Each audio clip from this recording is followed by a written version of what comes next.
इस समस्या पर चर्चा करेंगे। वीरेंद्र सिंह जी हमारे स्टेट हेड भी इस कार्यक्रम में जुड़ चुके हैं। वीरेंद्र जी, ऐसा क्या हुआ कि जो विधेयक 24 घंटे पहले विधानसभा से पास हुआ हो, परिषद में जाकर वो औंधे मुँह गिरा और उसको सेलेक्ट कमेटी को भेज दिया गया? ये क्या चल रहा है बीजेपी के भीतर? ब्रजेश जी, विधान परिषद में 100 सदस्य हैं, उसमें 89 सदस्य बीजेपी के पास हैं। भरपूर बहुमत है, लेकिन विधेयक बीजेपी के लोगों के ही विरोध की वजह से पारित नहीं हुआ और वो कमेटी को सौंपा गया।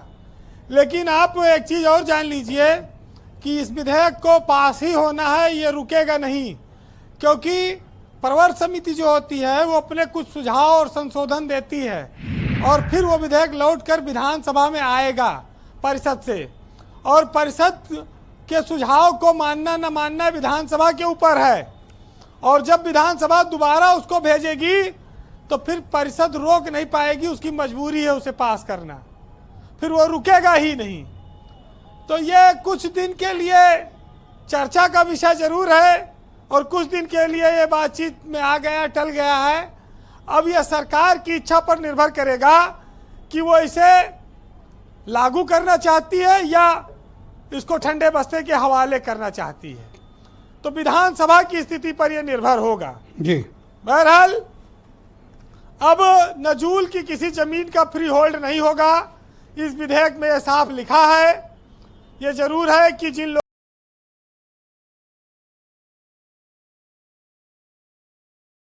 साल तक के लिए लीज बढ़ाने के लिए इस विधेयक में सहमत हुए हैं और उसके साथ ये शर्त लगाई है कि 2025 के बाद, यानी कि अगले साल से जिला अधिकारी इन जमीनों पर जो लोग हैं उनके ऊपर मनमाने रूप से किराया वसूली का और रेट का आधार तय कर सकते हैं।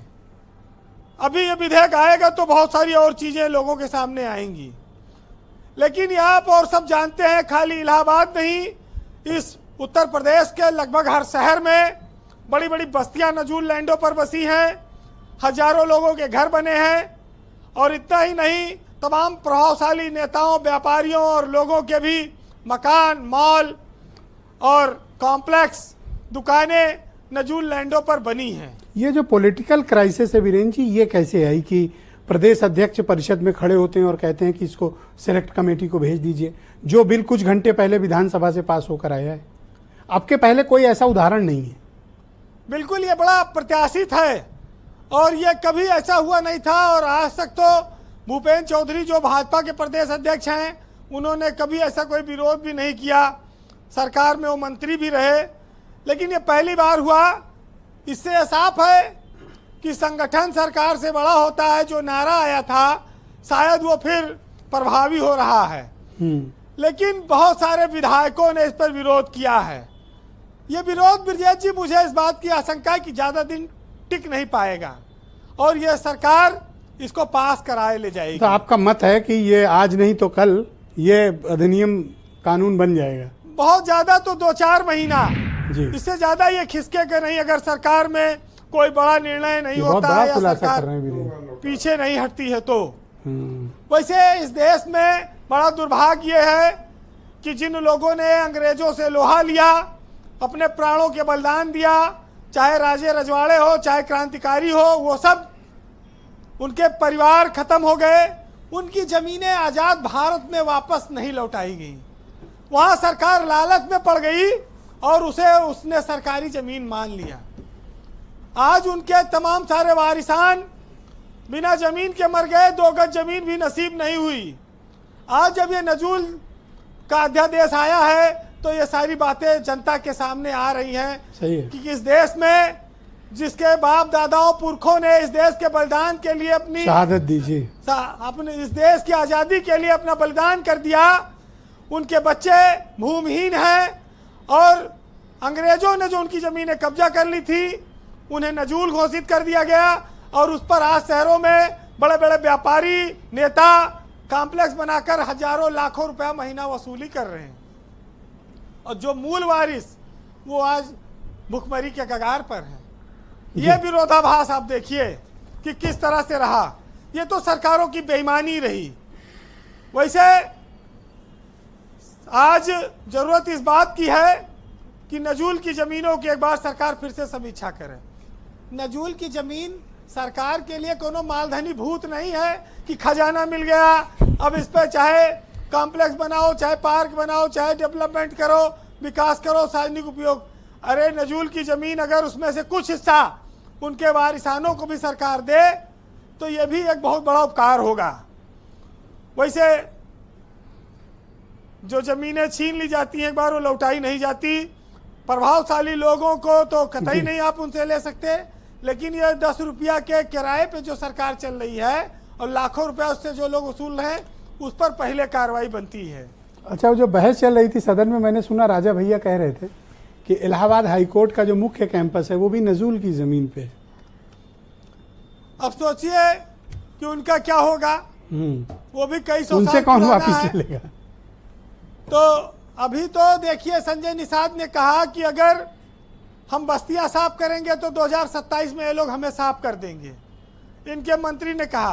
अनुप्रिया पटेल तो लगातार सरकार के तमाम फैसलों के खिलाफ बोल रही हैं। लेकिन ब्रजेश जी, सवाल एक बहुत महत्वपूर्ण ये खड़ा होता है कि जब लखनऊ में अकबर नगर टूटा तो ये सवाल आया था कि भैया इन जमीनों पर आखिर बसने क्यों दिया आपने। जब अवैध निर्माण, अवैध अतिक्रमण होता है तो उस समय सरकारें क्यों नहीं कार्रवाई करती, अधिकारी क्यों नहीं कार्रवाई करते। 30-30, 40-40 साल बाद जब लोगों के घर टूटते हैं तो कितनी चीखें निकलती हैं, कितनी तकलीफें होती हैं। ये सब चीजें हम लोगों ने देखी अपने आंखों जी से वीरेंद्र लखनऊ में। जी, तो ये बड़ा मुश्किल काम है। हालांकि अनिल दुबे जी की भाजपा से नई नई दोस्ती है, उन्होंने इस बात का समर्थन किया है। जब नई दोस्ती होती है तो दोस्त का हर ऐप भी हुनर लगता है, और आज अनिल दुबे जी ने भी उसका पक्ष लिया है।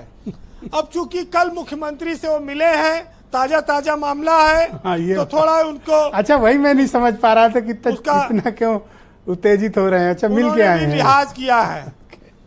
अब भाई तुरंत खा पी के आए हैं नाश्ता, तो इतनी जल्दी कहाँ जो है खिलाफ बोलने लगेंगे। लेकिन ठीक है, उनको भी एहसास है कि समाज की संवेदना क्या होती है। जी जब मकान टूटेगा, किसी का दर्द होता है। तो जी, कंक्लूड करें। सुनिएगा, एक साहित्यकार ने लिखा है, 2 लाइनें तो बहुत सारे लोग जानते हैं, उसके आगे की सुनिएगा कि लोग टूट जाते हैं एक घर बनाने में, तुम तरस नहीं खाते हो बस्तियां जलाने में, और फाख्ता की मजबूरी ये भी कह नहीं सकती कि कौन सांप रखता है उसके आसियाने में, और हर धड़कते पत्थर को लोग दिल समझते हैं, और उम्रें बीत जाती है लोगों को दिल बनाने में। बहुत बड़ी बात आपने कही वीरेंद्र जी, आपका बहुत बहुत शुक्रिया, धन्यवाद हमारे साथ इस कार्यक्रम में जुड़ने के लिए। अपना फीडबैक